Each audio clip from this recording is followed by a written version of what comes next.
What do you think? I can read it fine. Okay. Then I'll plan on doing it with it on.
Okay, I'm gonna start now. It's 4:30 on Tuesday, October 6th, 2020. This is the meeting of the Moorhead Public Service Commission. In order to determine that we have a quorum present, I'd like to do a roll call of commissioners. I'm Christine Thompson, and I'm here in chambers. Mary Daly, Here. Sebastian McDougall, Here. Heidi Durand, Here. and Joel Paulson. Here. Thank you. I'd entertain a motion to approve the agenda. So moved. Daily second. Okay, I have a motion by Paulson, second by Daly, move to approve the agenda. All in favor, say aye. Aye. Aye. Opposed, same sign. We have an agenda. Okay, I'd entertain a motion to approve the consent agenda. Durand moves approval. Paulson second. Okay, I have a motion by Duran, seconded by Paulson, move to approve the consent agenda. Discussion? Hearing none, all in favor say aye. Aye. Aye. Opposed, same sign. Motion carries. Customers to be heard or recognitions? There are no customers to be heard. Mr. Schmidt, any recognitions? None this evening. Okay, great. Moving on to old business. I do have a matter of old business. Mary and I are on the Human Resources Commission, or committee, and our job was to oversee the hiring of the general manager. With that task complete, the question is, do we disband at this point, or do we carry on and undertake negotiations for contracts that are up in this upcoming time? So I'd be interested in your feedback about that. And we'll put it on the agenda, but that's something that's for next meeting. That's something that we should be thinking about, and I'll give you opportunities to think about that and provide input. Any other old business? Moving on to reports, City Council, Mr. Hendrickson. Thank you, Madam Chair, and Deb or Heidi, feel free to jump in, but I'll just go over this very briefly. We did have a coronavirus aid, relief, and economic security, or CARES Act updates at our last council meeting. We also heard from the MapBus Transit Authority study. It was given by Michael Maddox, and it just discussed future of the MapBus and different variables with that. And we did pass a preliminary budget last council meeting, so that's where we're at. And like I said, Heidi or Deb, feel free to jump in.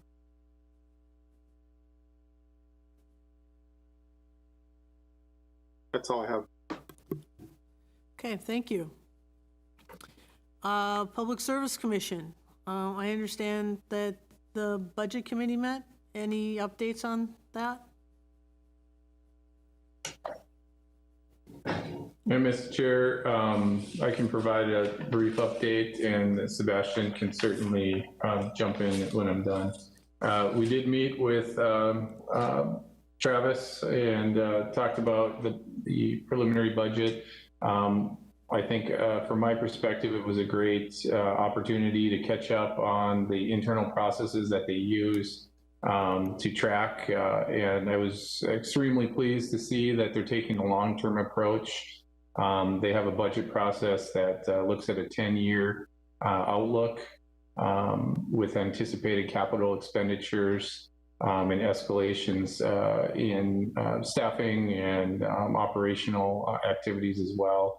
I felt extremely comfortable with the processes that are being used. And I congratulate Travis on the great work that he's put into the preliminary budget for next year. We hope to have that in front of the MPS Service Commission here shortly.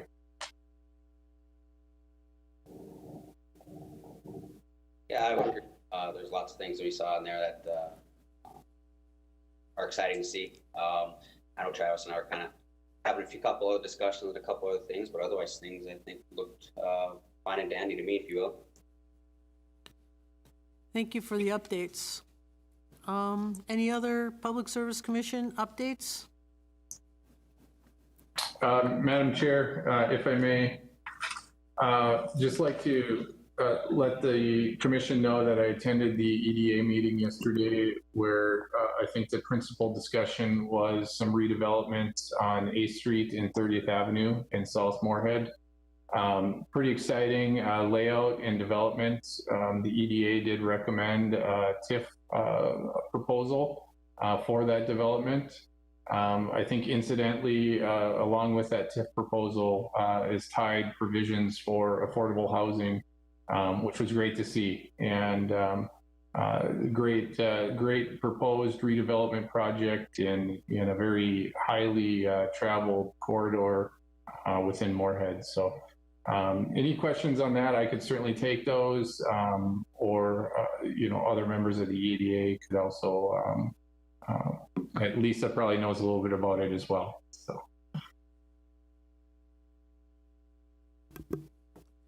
Thank you.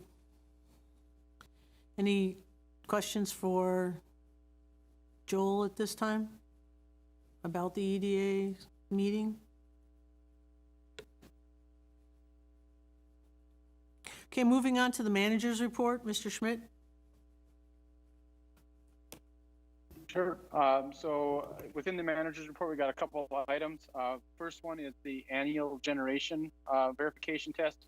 We do this on an annual basis with Missouri River Energy Services. It's to verify the capacity availability for the Centennial Generating Station. We need to provide, with our contract, 10 megawatts of capacity. And for that, we get refunds or reimbursement from Missouri River to have that available if they were ever to need it on peak or during a peaking situation. We're just above the total amount of 10.335 megawatts. So that was another successful annual urge test or verification that we had to do. So kudos to staff for making sure that that facility keeps itself operational, and we actually run it completely remote, just if you're understanding that. We run that from our dispatch site, so it's an unmanned facility. Other than that, Mark Pritchard, he has a brief update on the Buffalo Red River Watershed District, the One Watershed, One Plan. Mark, if you want to step up to the podium and speak to that for a quick moment.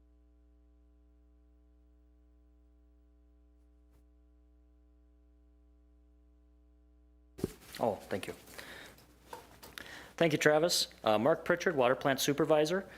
This is a brief update report regarding the Buffalo Red River Watershed District's One Watershed, One Plan planning document. And the purpose of this document is to basically incorporate a systematic, science-based approach for watershed-wide management of our water resources.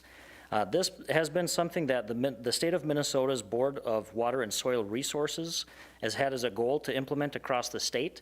The Buffalo Red River Watershed District was kind of picked as a natural boundary due to the existing committee's overall responsibilities to that watershed area as it stood. So it made sense to have the Buffalo Red River Watershed District Committee be the leaders on this plan. Moorhead Public Service staff became aware of this plan earlier in 2020, and we were able to submit comments on the draft plan document in July 2020. On September the 16th, MPS Water Division staff attended a virtual meeting to make sure that we were able to basically hear and understand all of the submitted comments to the plan in its draft form. And staff was happy to find that all of the concerns and comments that MPS staff submitted were actually incorporated into the plan as it stood. So that was a very good thing to find. Next steps for this plan include basically the approval of a final draft, from which point the Buffalo Red River Watershed Conservancy District will approach local government entities, Moorhead included, to see if there would be interest in adopting the management plan. So there's a couple stages to make sure that this plan is finalized prior to disseminating out to the public. But it's a very good step to make sure that we properly manage our water resources and make sure that they're as clean as possible for as long as possible. So it's a good thing to see. Any questions?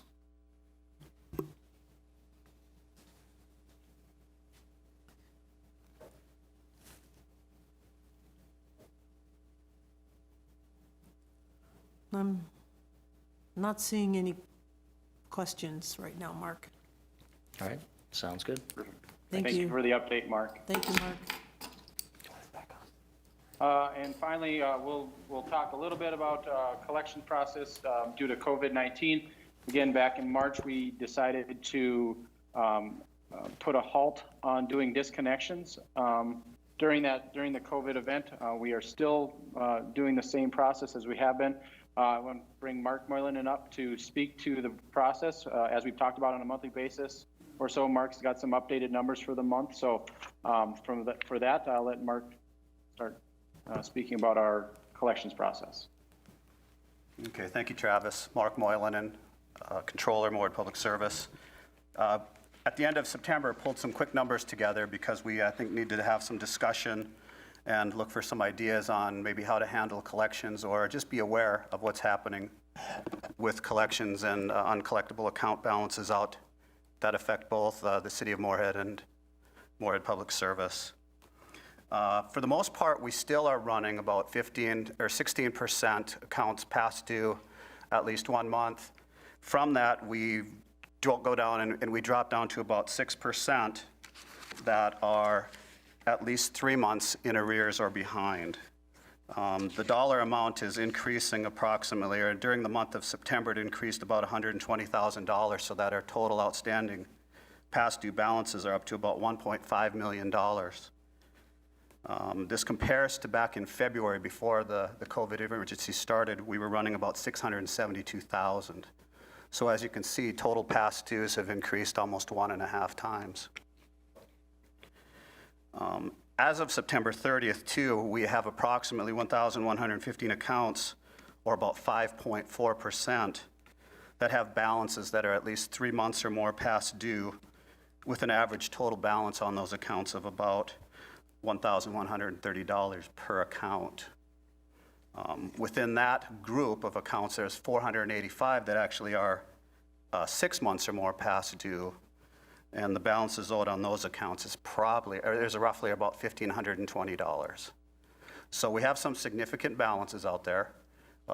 Quite a few accounts where the financial impact is hitting our customers. So we do have an issue out there that we need to be aware of. What staff is doing at Moorhead Public Service, though, is we are referring them to the agencies that we know have funding available. So it's just a matter of getting the process started. West Central Community Actions will be starting their annual energy assistance program funding. Usually they receive their funds in November, but they're definitely taking applications now. So if you are interested, get your application in. Their information is available on the website. Again, it's Western Minnesota Community Action, or West Central Minnesota Community Action.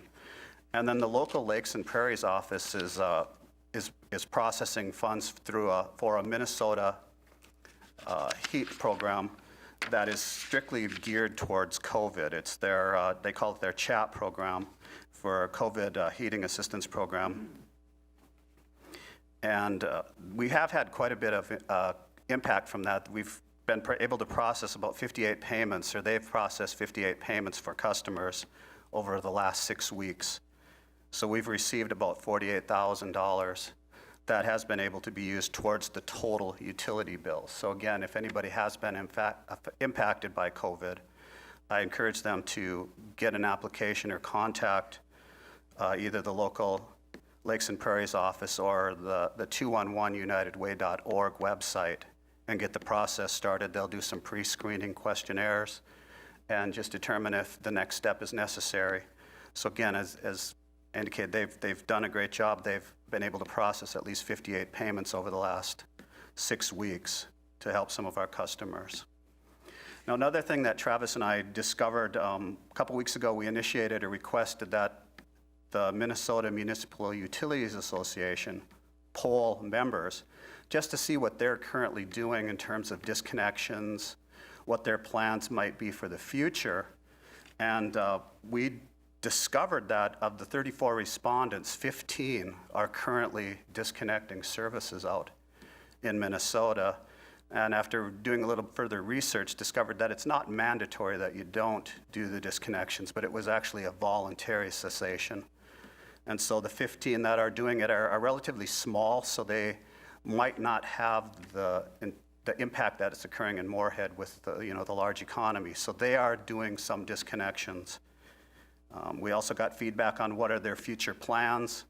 Of those that aren't, of the 19 that weren't, more than half were going to wait until, or their plans at that time were to wait until the end of the Minnesota State Emergency Declaration, and then consider the next step, which would be probably entering into payment plans with their customers or some other kind of arrangements to allow them to spread their existing balances out over time.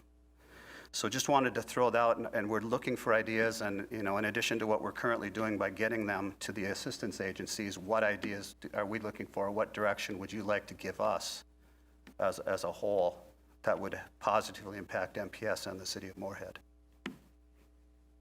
The amount of money that is past due is startling. I apologize for the 5-year-old pounding on the door. I locked him out and he's not happy. 1.26 million in past due that's pretty alarming. And we have to come up with something. We have to do better. Of the 34 communities that you polled, did any of them have any suggestions? Do they have any information on different kind of aid available, or different things that they were doing to try to help the past due residents? Are we putting it on our Facebook page? Can we have the city put resources on its Facebook page and web page? I mean, we have to get more people aware of what's available. But we can't let 1.26 million sit out there. That amount is more than likely going to continue to grow, and that's a lot of money. So you also said that you have been doing the phone calls and trying to line up payment plans. Have we been successful in that venture at all? In terms of the payment plans, right now it's difficult because what we'd like to do, or what we're thinking would work, and again, we need feedback from you and direction, is at the point we determine that, let's draw a quote, as they say, a line in the sand, setting up an equalized plan for whatever their balance is, but we need some assistance on determining, what do you feel is an appropriate length of time to allow that to occur? Thought that, right now we're having is allowing an additional 2 months for every month that they're in arrears. Is that appropriate? So for example, if we've now been in the emergency declaration for 6 months, would taking their current balance, dividing it by 12, and then adding that amount to each future utility bill, would that be fair or reasonable? That's an idea. In terms of what were the other utilities doing, a lot of them are just looking at payment plans. Some were saying voluntary, it's up to the customer to add something. A handful said that they're looking to make it due and payable at time of disconnection, but of course they would do like a warning period or allow them some time before they'd actually do the disconnection. And of course, when we do start, I believe that we should probably at least have a 60-day warning time to allow customers that, hey, we will start disconnecting, but it will be in a while. We also have to worry about take into consideration the Minnesota cold weather rule, which is in effect on October 15th, which in its most basic terms allows an extension of 20 days for a customer to pay their past due balance. Well, if we have 6 months worth of balances built up and we don't have a plan as to what we want to do with those balances, in essence, theoretically, that could be due and payable, in early December. So just looking for some ideas and guidance as to what you think is a next fair step. And I think Travis indicated that he's hoping to meet with representatives from the city to also get their feedback, because again, Moorhead Public Service and the city do work as partners in terms of billing and collections. I hope that answers your question to a certain extent. As to getting the news out, we did publish the information that we received from Lakes and Prairies within the last couple days, stating that yes, we do have funding available, yes, we have processed, we expect to have funding available through the end of the year. So we did get that out there on our Facebook and Twitter pages. We're also contemplating doing another round of phone calls, but as indicated, we sent out almost 2,000 calls, and we had 58 that actually were able to get assistance. So is that effective and efficient? I'm not sure, but it is at least getting the word out there that it's available. So is that 58 the ones that got assistance, or the 58 that you actually were able to speak to? What's the success rate of actually talking to an individual when you're calling them?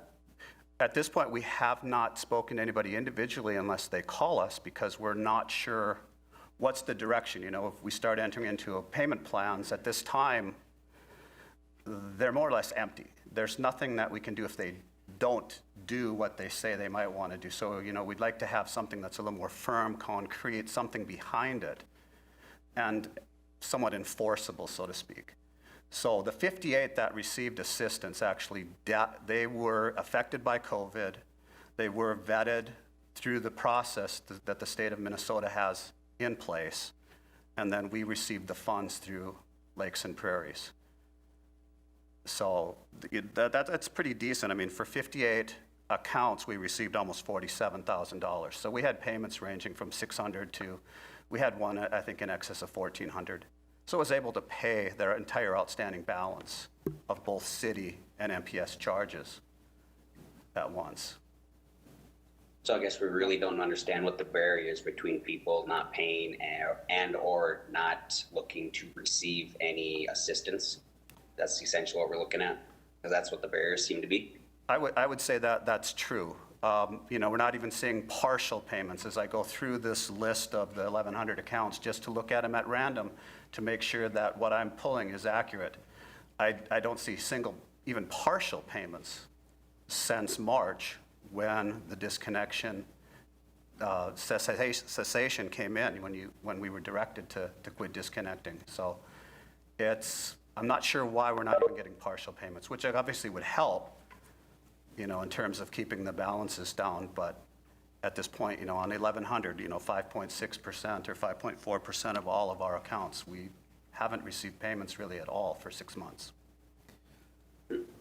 We've been doing lobbying at the federal level or even the state level to try to get emergency funding for utilities so that utilities can help. Well, With situations like this. I mean, it seems like it should be part of a CARES Act. But if nobody's out there lobbying for it, I'm sure, nobody's gonna offer to put it in unless, we get some people pushing for it. My thoughts exactly. I was kind of going that way too, Heidi. Is there any state or federal talk about anything like that for utilities? No. I have not seen anything, and what we have received, through work with the city of Moorhead with their CARES money, is the caveat that they had is that the money couldn't be used for utilities to replace lost revenues per se, and it couldn't be distributed if there wasn't a threat of disconnection. And so that makes it difficult to get the money out, because at this time, again, we aren't disconnecting electric service. And in theory, we can't disconnect electric service to collect wastewater funds, stormwater funds, those other services. And at this point, there's not a way to, quote, disconnect those services. So if there was a disconnection, then CARES money could be used to help That is correct. That was the interpretation that we received, or when we talked and discussed with the CARES committee, when the city of Moorhead and MPS got together to look at how we could disperse the funds the city received. Yeah. That was a roadblock into what could benefit MPS. So they then focused on, let's get the funds out to businesses, and then the CARES distribution focus became business-oriented. I think it would be an excellent use of CARES money if we're getting people caught up on their utility bill. If in a situation they're going to get disconnected, we can't keep letting the 1.26 million get bigger and bigger and bigger, because then eventually that's going to be, other ratepayers are going to have to make up for that at some point. And I do not by any means like the idea of doing any disconnections during COVID, but if that allows us to access CARES money, maybe that's what we should consider doing, or at least looking at how we can do that in a humane way, so that those 1,100 individuals can get this covered or get this taken care of. Could you also, though, possibly use, say, like a disconnect letter as a way of being able to start that process of trying to find a way to break down that barrier? So, hey, if you can't help reduce the payment here, your balance, your debt that you have with this, is that the purpose, or is that a way we could certainly introduce them to the programs that are available? I mean, just because we make calls and send it out in the bill doesn't mean that they're even paying attention to some of that literature that's in their envelopes that they're receiving. I mean, it could at least get a conversation started with the individual if the phone calls aren't working and they're not actually responding to the literature that's being sent to them. Yeah. Would that be a prudent way of, or as Heidi said, maybe a humane way of trying to get a conversation started with them? Send them a disconnect letter so we can try to start it, but see if that even gets a response. I don't know, spitballing. Well, I think you are right, Sebastian, when you mentioned that there are organizations that won't give out funds, that won't give out help unless there is a disconnect letter. Correct. And they have some kind of a proof of, like, an eviction letter or a disconnect letter. And then there are agencies that will give out assistance, but they need that proof that that they're on the edge. Well, and I think Sebastian is right too. Also, I would guess that some of those who are far into arrears aren't even opening the billing, so they're not seeing the stuffers and things like that in there with the agencies listed. I think you're absolutely right. And I think, if we do go the route of, saying, okay, you're going to get disconnected, possibly that would, I don't know what the word is, but alert people to actually at least look at their mail, open it up, see what's going on. I will say this, at this time, we're still printing the cutoff notices on the bills, so that some of the agencies do rely on that in order to make their determinations. But as you can see, with 1,100 accounts out there, it's not necessarily effective. And so at some point, there has to maybe be the potential to disconnect. And right now, our direction is it's not going to happen. So that cutoff notice doesn't have a lot of weight per se. But again, that's not our goal, is to disconnect. But we have found historically that sometimes that's the starting point to get someone to take action, whatever the next step is. It would also allow us to change the tone of our communications, because right now we do not state anything in our automated calls that we are going to disconnect. We just merely encourage you're behind. We recommend that you keep a payment to kind of keep your balance in check, so to speak, or manageable. But that, again, doesn't have any impact, or doesn't appear to have as good of impact as we were hoping. Mr. Moylan, a couple of things along those lines. So one is, I can't remember if you or Mr. Schmidt mentioned the meeting with the city, and that would be a great time to, maybe as we're looking at how we collaborate so that we can maximize the resources that are available to people. So I think that'd be a good topic for conversation, is if there is ways that we might change our current policy so that we could get some of that CARES Act money, if find a way around it, then I think that's great to have that conversation. The other thing I was wondering is just what degree of flexibility do we have in terms of payment plan? Because not to give a ton of extra work to staff, but if we were to, you know, to approach it with folks to let them know that right now there's kind of this, you know, this gap where because of COVID and because of the cold weather rules, there's no shut off, but that is coming. And then to encourage them to set up a payment plan that works for them. And so more of an individualized one. And so, you know, because I just think for some folks it may not work to, you know, one size fits all may not work, but if we could get them to set up a meeting to, you know, to decide what would work for them, even if it's a small amount, just so they know, here's this opportunity that they have right now to start to get caught up before that, before the cutoff notices start going out, that maybe you might start to see some of those, you know, going from 0 to at least something. I agree. We can manage whatever we decide or whatever direction we're giving. You know, we have the capability to stretch it out however we want. We've looked at with our software provider in how we can set it up so that it shows up on the bills properly as, you know, an equalized payment add-on to the regular bill. So we can work with the customers, but we, again, looking for guidance. You know, would ideal be something that's kind of cookie cutter that can be applied to all equally, but, and it has to be reasonable. You know, that's the goal, is the goal to collect everything within a reasonable amount of time. You know, the majority of the accounts that are past due are apartment or their rental units, so the long-term, you know, residents might not be there. So that's also a concern to take in when you're, you know, determining what could be a reasonable period of time. So just a lot of pieces and know what's the right answer. So we're kind of looking for some guidance that everybody's comfortable with. Mark, when we are dealing with a piece of rental property and say the person moves or whatever, is the owner of the property then responsible for the utility bills? Unfortunately, no. An owner cannot or is not responsible for something that a tenant has incurred. It's usually part of the contracts, and Minnesota state law doesn't allow it to be passed back to the landlord. It follows the tenant. And so if they stay within Moorhead, it'll transfer to their new account. If they leave the city of Moorhead service area, you know, we allow them about 60 days, and then at that point, we do send it to a collection agency, and then they'll start their process.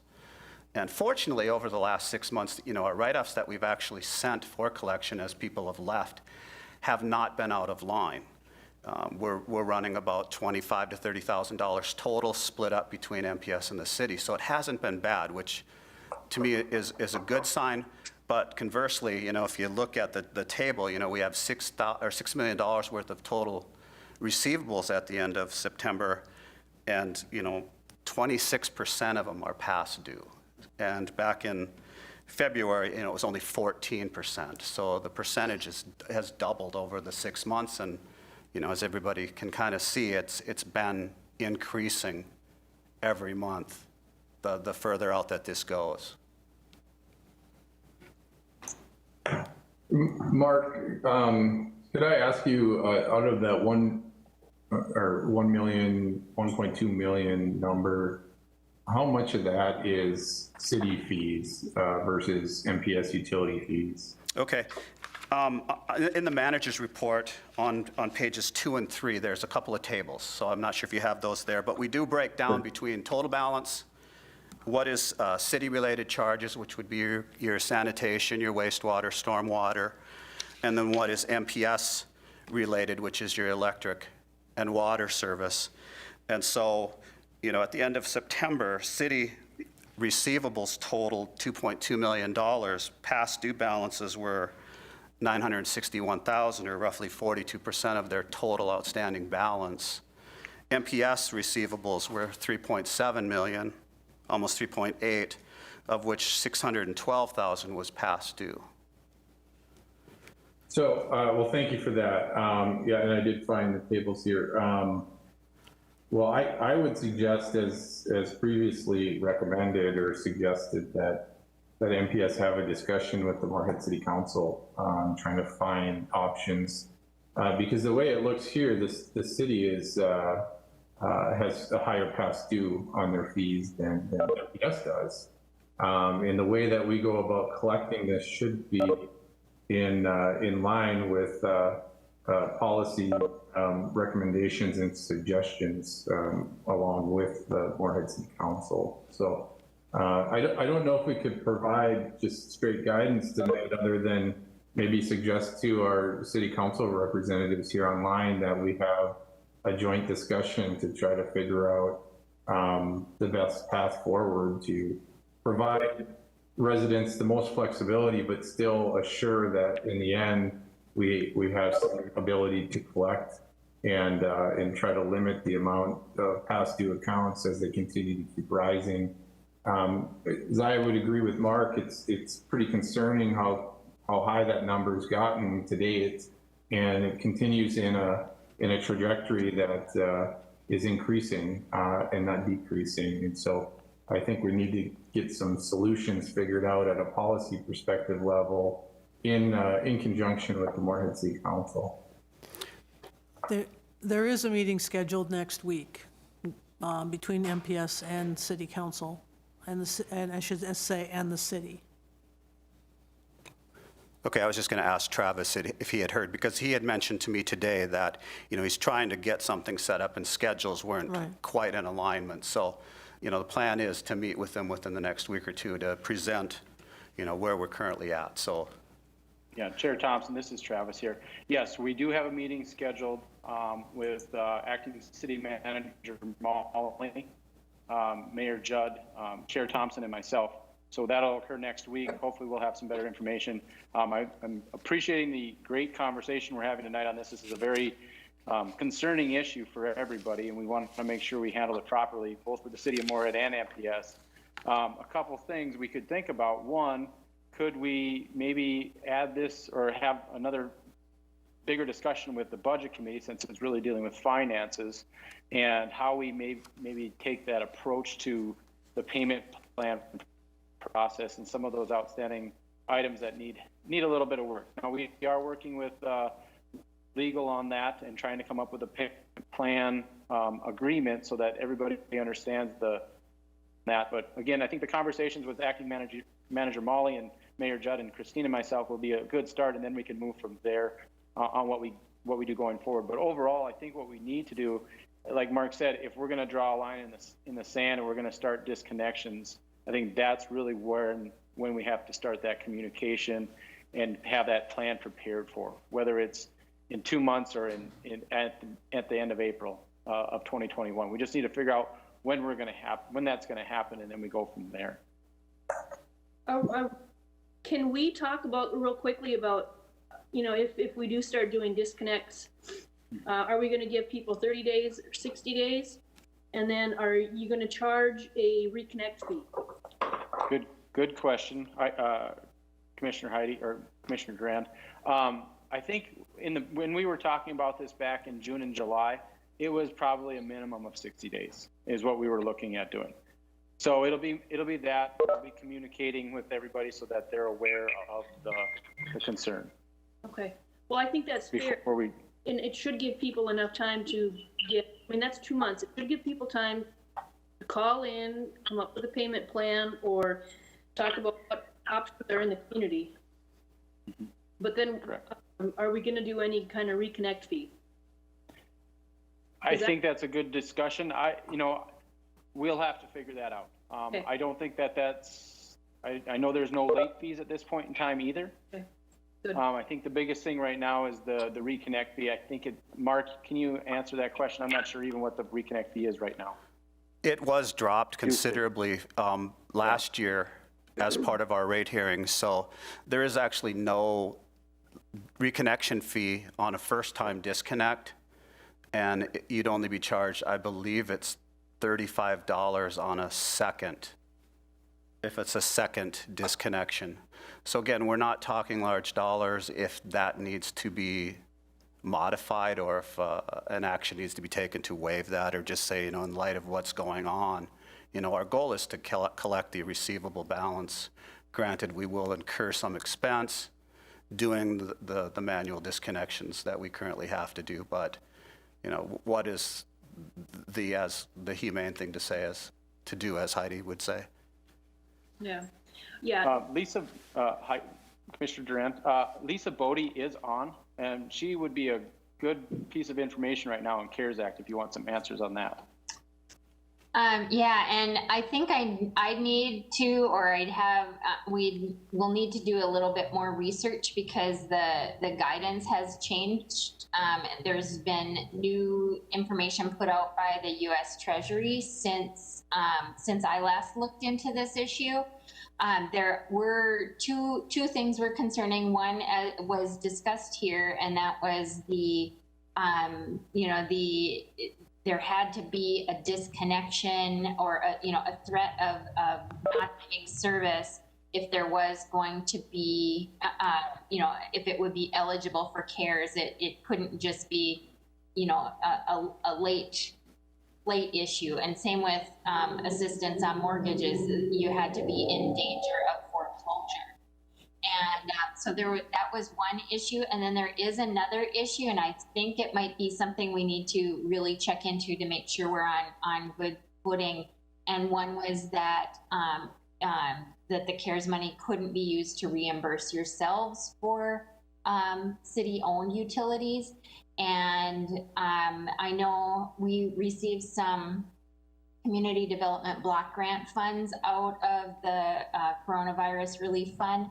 And that I had our representative from the Department of Housing and Urban Development ask that question specifically so that we could let Lakes and Prairies know whether they could use any of our funds to reimburse Moorhead Public Service, even if they couldn't reimburse the city.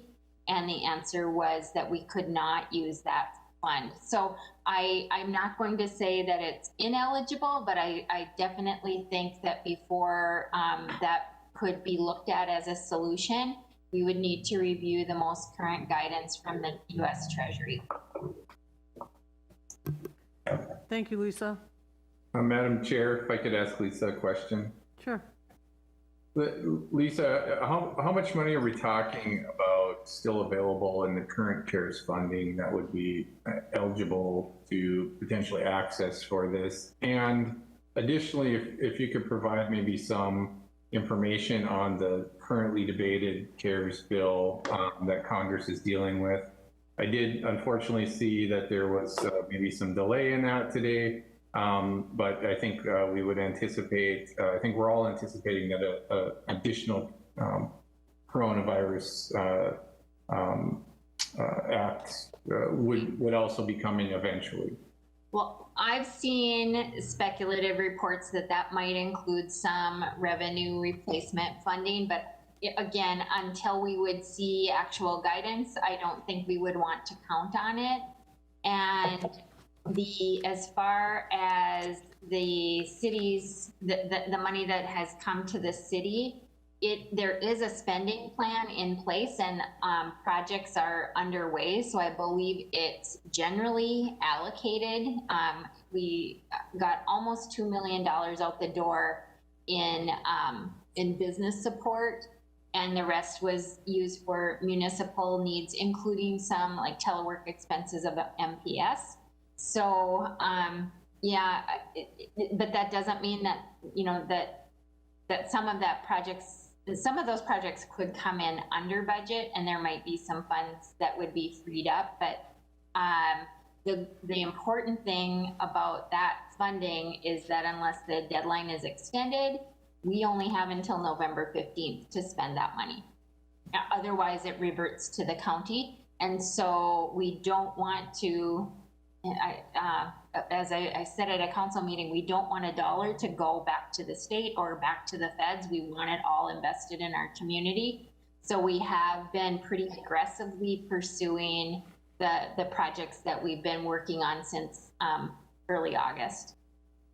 Yeah, I would agree. And my preference would be to see the federal dollars used to relieve the folks that are having trouble paying their bill first before we look at other alternatives. And I mean, that's what these funds are intended to go for. And that's what they're being provided, is to provide relief for these folks that that can't even pay their utility bill in some cases.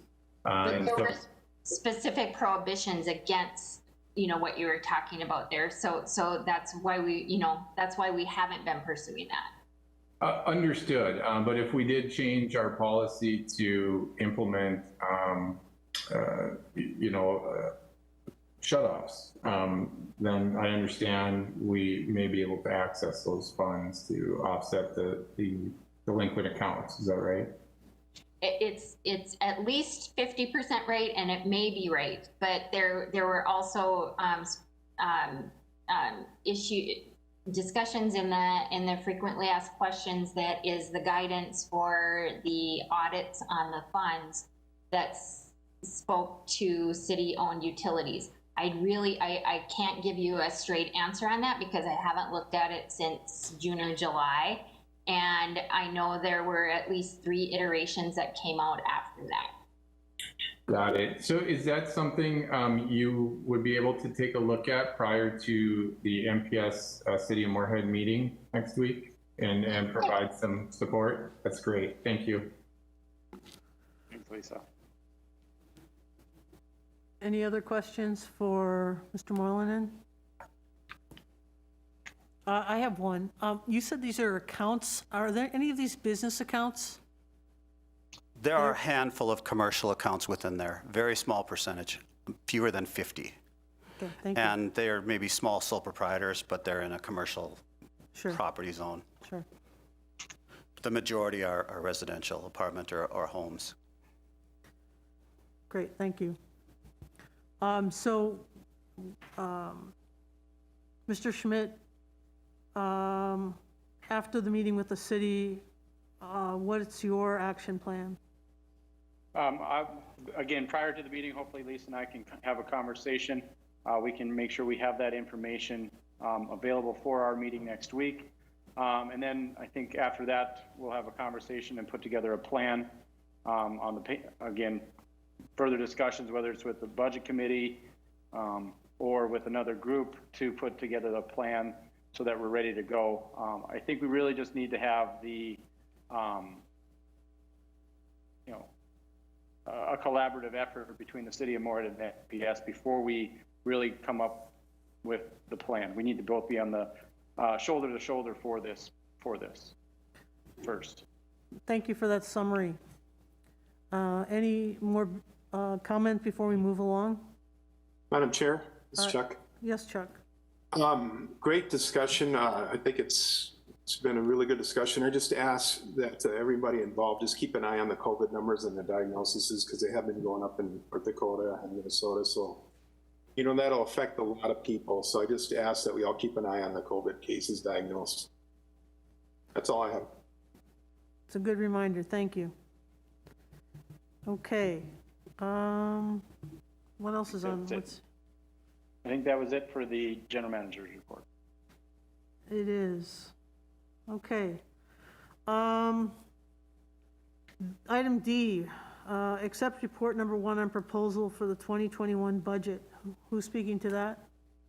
I'll start and then I'll have Mark Moylan and talk to it as well too. So quick brief update and then I'll let Mark get into the numbers. We started our process back in July. Through most of August and middle of September, staff was working to put most of their information together based on capital plans. We look at our operations. Again, like Commissioner Paulson said, you know, we do a very extensive look. So when it comes to time to having meetings with the ad hoc budget committee, everything's kind of ready to go. We've got everything kind of lined out. And so the conversations are really, here's what it looks like from our standpoint. And this is what we, you know, here's where our revenues are at, here's where our costs are at, and we can really define, you know, any type of rate increases that are potentially needed, along with just, you know, further discussions on things like that. We had a great conversation with both Commissioner McDougall and Paulson on this. They really appreciated the information we gave them so they understand our process. Really overall, from what we're seeing, you know, it's going to be a 0% rate increase from the electric side. There'll be a minor adjustment within the rates there. Just we have to fix a rate from Missouri River Energy Services And we're going to bring a future, at the next meeting, we'll be bringing an item back to you on that. There is, currently we have 13% of our power resources is carbon-based. Missouri River Energy Services actually has a program where you can replace those carbon power resources with carbon-free or carbon-neutral RECs. And this year, it's about $60,000. So there would be no rate impact if we wanted to do that. We did have this opportunity last year as well, but it was a $600,000 cost to us. So we didn't, we forewent that last year just due to the cost. We can look at it on a one-year basis, but we'll bring that back to you at a later date. From the standpoint of water, you know, initially we were looking at about a 6.5% rate increase as of last year.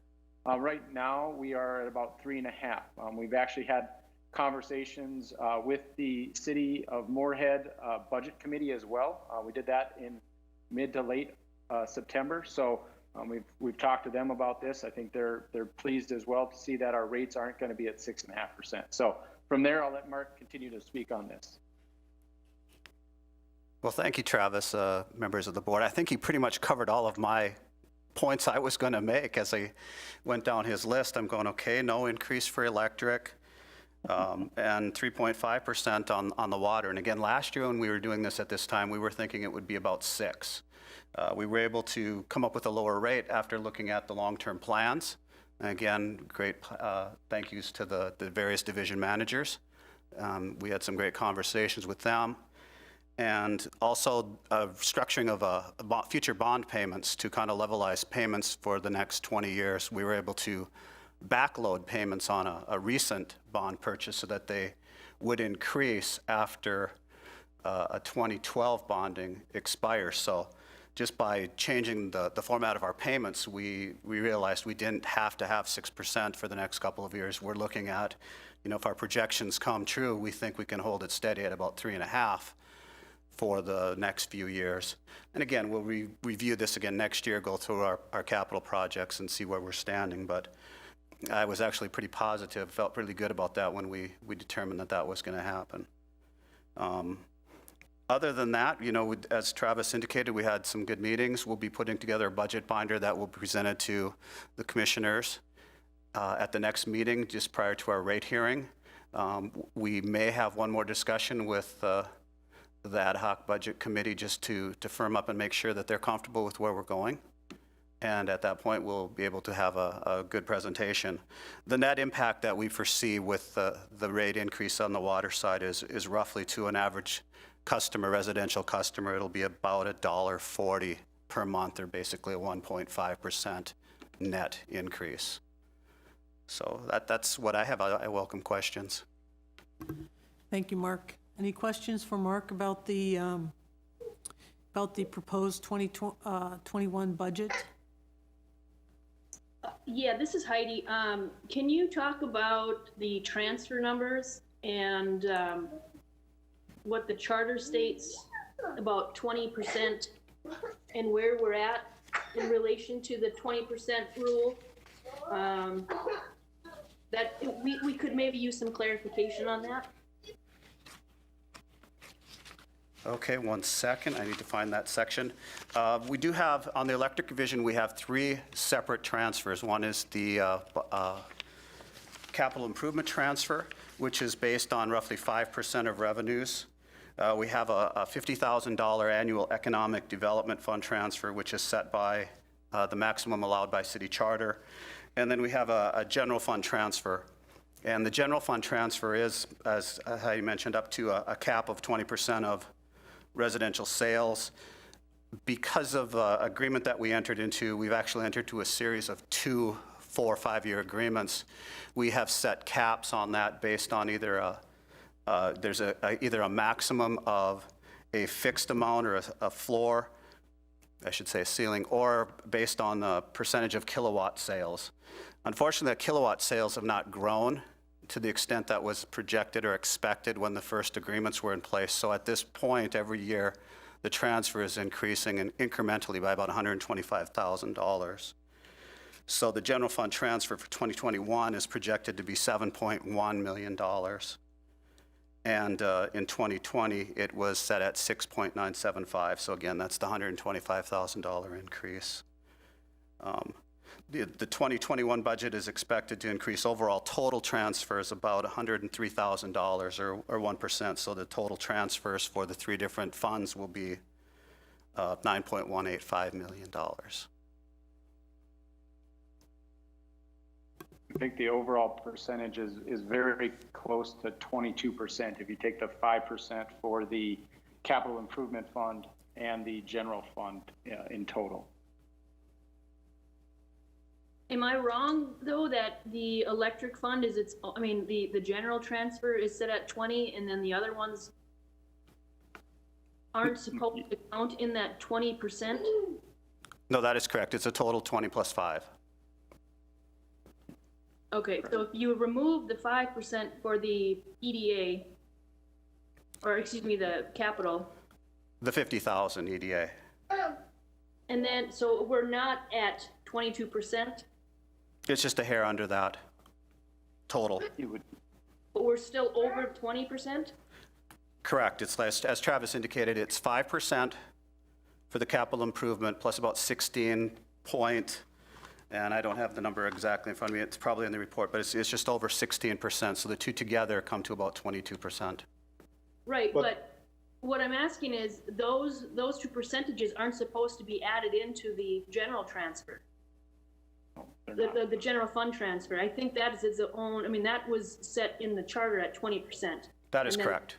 Okay, so we got to be careful when we talk about 22% because that's going to give some people, especially on the Charter Commission, a heart attack when they see that we're not following the charter, but we are. We just got to make sure those other 2% aren't added in there because that's portraying a picture that's not really existing.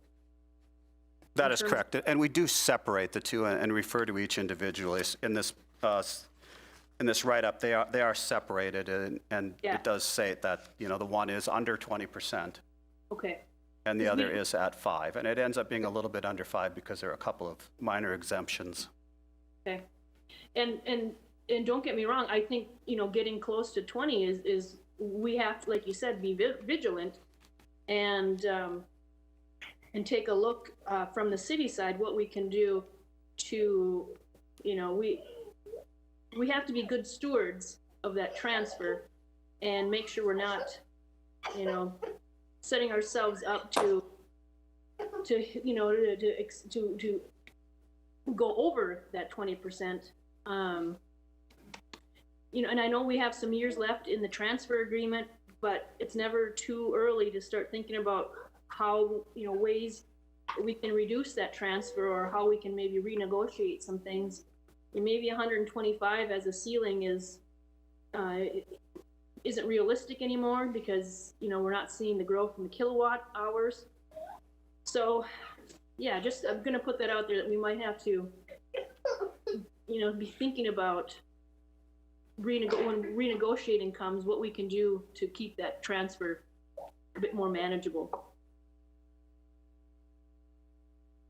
I'll agree, and it is, again, a balancing act because the city has, needs that they use those funds for, and, Moorhead Public Service, again, is trying to keep its rates competitive.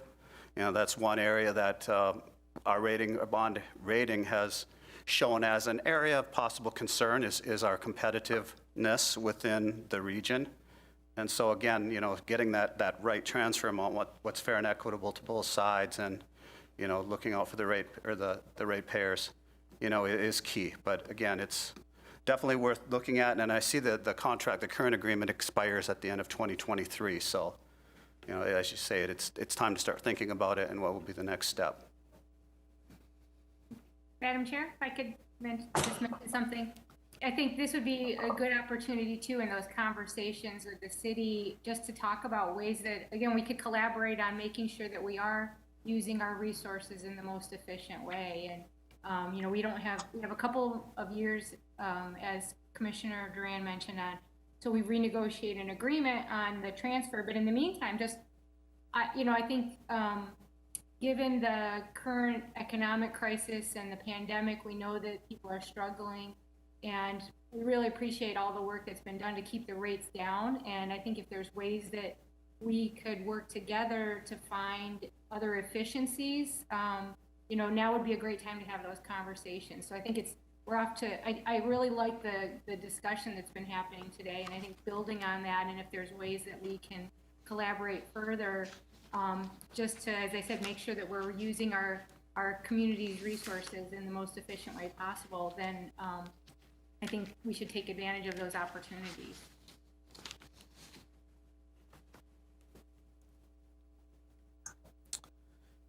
Madam Chair, if I may. Sure. I'd like to just put a plug in for something Travis had mentioned earlier in our discussion. We get 13% of our existing electricity from carbon-based fuels.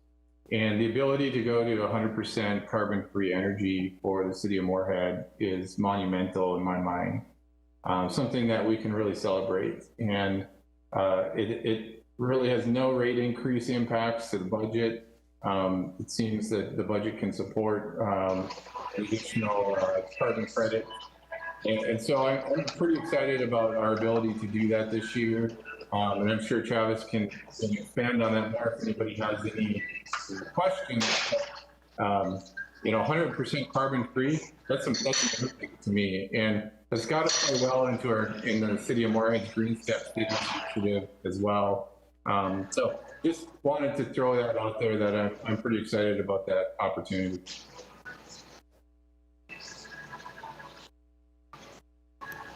Agreed. Yes, and like I said, we'll bring an agenda item back to you at the next meeting. We'll have a further discussion. But again, like Commissioner Paulson said, this is a great opportunity for Moorhead to say we're 100% carbon neutral or carbon free. The details are still being worked out by Missouri River, but it's a good opportunity, and I think we should take advantage of it, at least on a one-year basis.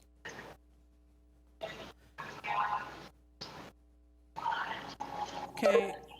I'd be willing to entertain a motion to accept the report. I have a question here. Okay. Yep.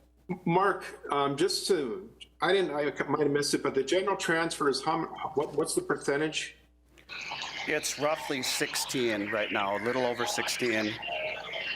Okay, and then, yeah, with that transfer agreement, yeah, we need to look at that after it does expire on the, I think is it 2025? 23. 23, yeah. Like Commissioner Duran said, you know, we're not using as many kilowatts right now, so yeah, it'd be a good thing. And Heidi and I were part of the groundbreaking, or you know, we negotiated that transfer, so yeah, it could be looked at. I just wanted to throw my 2 cents in there, but yes, I just want to make sure everybody realizes it is 16% and not 22, just to make that crystal clear. So thanks.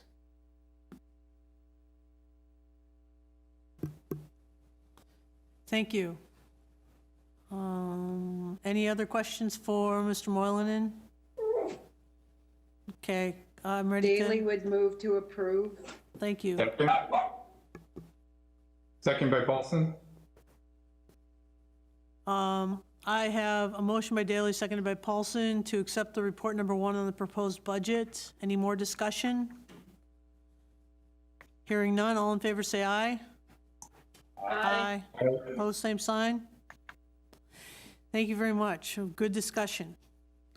Item number 10, approve final artwork alternate for the I-94 water tower. Sure, I'll start this. I'll have Mark Pritchard come up to the podium to speak. We have Lisa Bodie from the city of Moorhead on, as well as the Churchill Group, as we're calling them. This was an interesting process. I wasn't involved at the beginning of it, but towards the end was more involved. I think it's a great design, and I'll let Mark speak from there on this. Thank you, Travis. Mark Pritchard, Water Plant Supervisor. This I-94 water tower artwork is the final in a series of artwork designs that the MPS committees working with various city staff have worked on. The original agreement that was originally in place between Moorhead Public Service and the city of Moorhead dictated that the city actually take the lead for the procurement of the art of the I-94 water tower. With that, the agreement that was signed there was in January of 2019. Afterwards, there was a competitive call for artists, and out of about 22 possibilities, there was a group called the Churchill Group out of Fargo. In the item I have here, Bismarck, North Dakota. It's actually Fargo, North Dakota. They were selected after a pretty extensive review process, and there was a water tower design committee that was formed around the idea of making a 360-degree wrap art piece for the I-94 tower. So I'll keep my comments brief. If I could hand it over to Michelle Churchill from the Churchill Group to describe her design, we'll do so now. Mark, can you pull the design up? Would you be able to do that?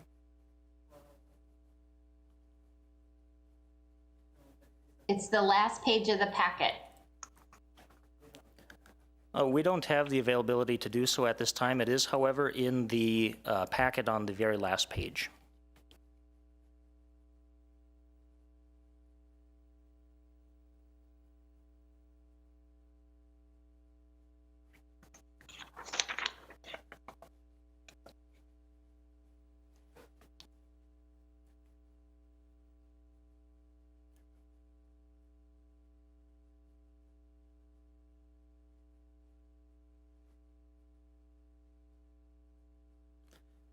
So it's a little bit difficult to see on the screen here. It shows a 360-degree wrap with the word Moorhead in the center of the east and west facing sides. If I could hand it over to the Churchill Group, they can give a little bit of a description of what we see.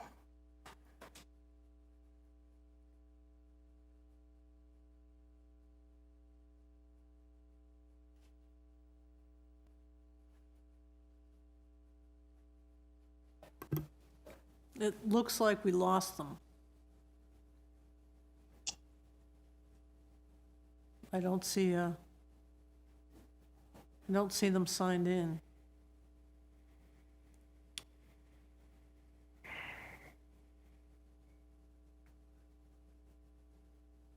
There we go. Can you see my screen now? Yes, thank you. Okay. Well, if Michelle was on the line for a long time, and I'm not sure if she had a connectivity problem or not. So I don't want to speak for her, but I want to keep your meeting moving. So Michelle, if you are able to pipe in, please do so. So if Chair Thompson, if you'll indulge me, maybe I should start with some of this information so we can share it. Is that okay? Please. Okay. So Lisa, not to interrupt, but can you hear me? This is Kelly Churchill. I can, Kelly. Okay, I know Michelle just messaged me that she is in the meeting, but she's unable to be heard. So she can hear you, but I don't think anyone else can hear her. Do you want to speak for the group, Kelly, or do you want me to give some background information? What would you prefer?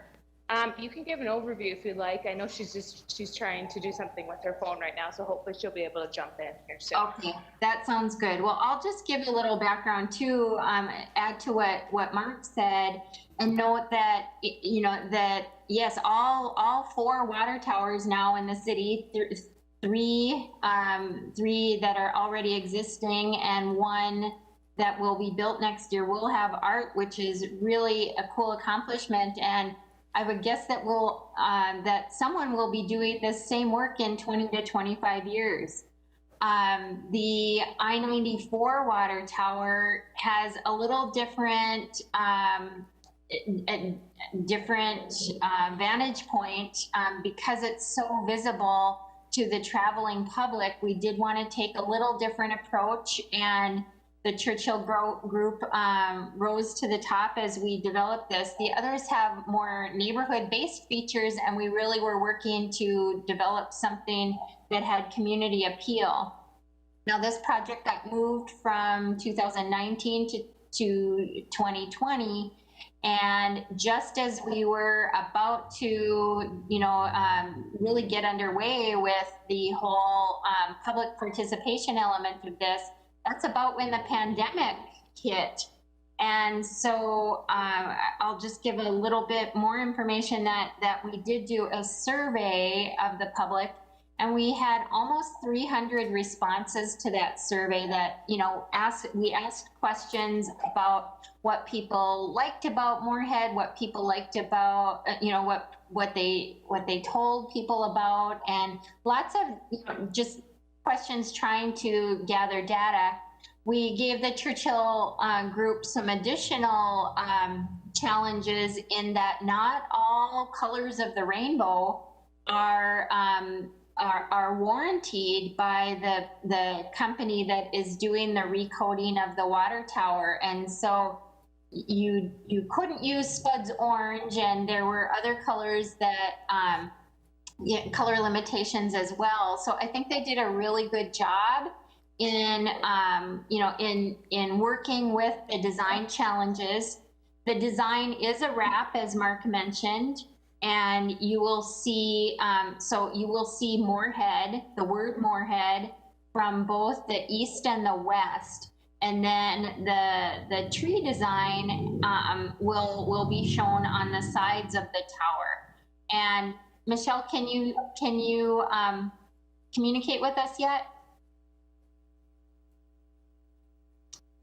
If not, then I will note that a lot of people in this survey really talked about appreciating the city's emphasis on the river and the parks and trails that exist along the river corridor and the connection that Moorhead has with nature. And so you will see a number of trees that are native to Minnesota.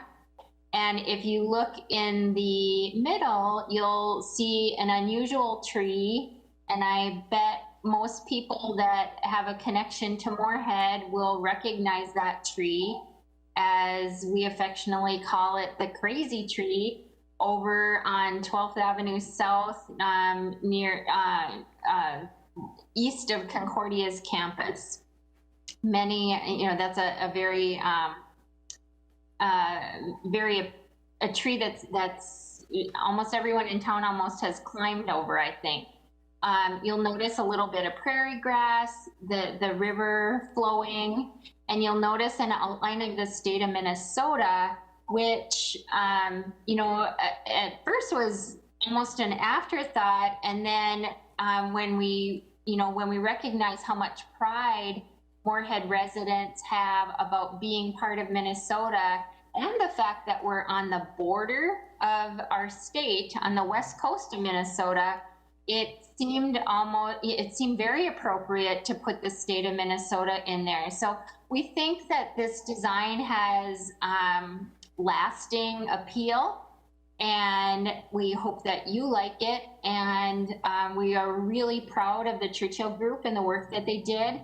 On the Moorhead Public Service Commission, you have Commissioner Durand, Hendrickson, Thompson, as part of the committee that has worked on this process since the beginning of the year, as well as Councilmember Seljevold. And you've had Mark and Travis involved, and a number of city staff as well. So I feel pretty good about the process, and I feel great about the design that the Churchill Group came up with. And and then I'll mention one more thing before we see if you have any questions, and that is that as part of this, we've talked about lighting, and that part of the proposal, we had a meeting on it yesterday, is not as well defined.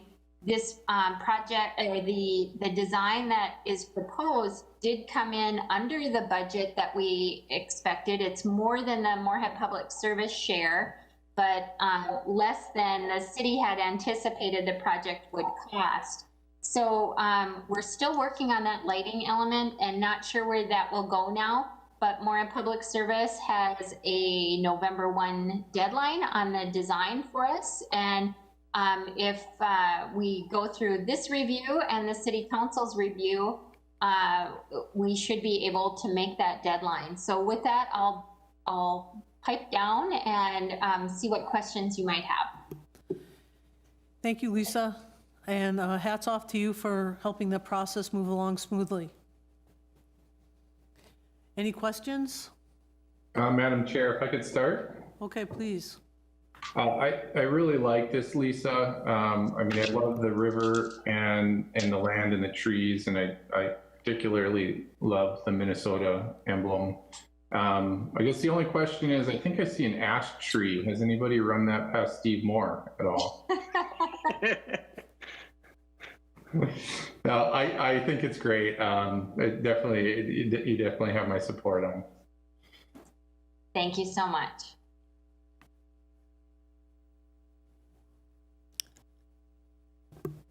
Any other comments or questions?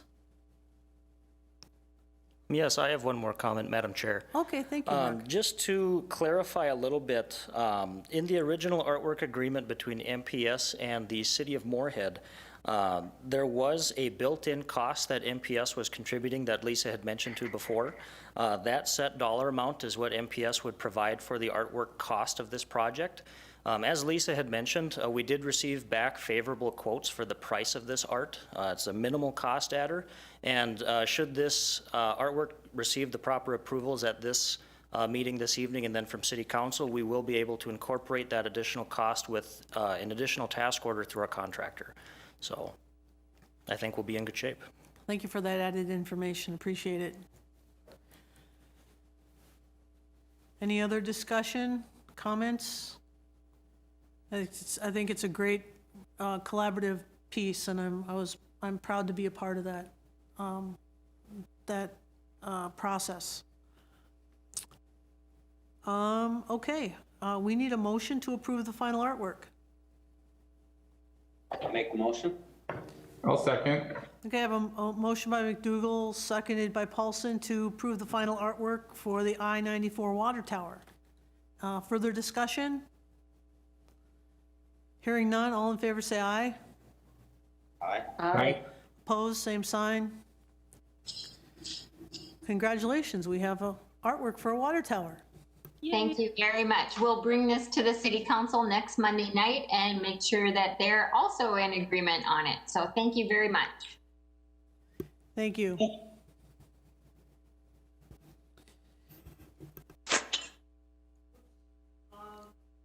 There's no executive session, so we're not closing the meeting. We do have a rate hearing on October 20th.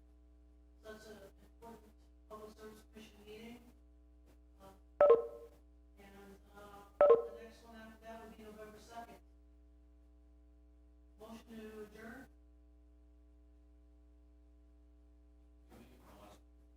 I think everybody left. So moved.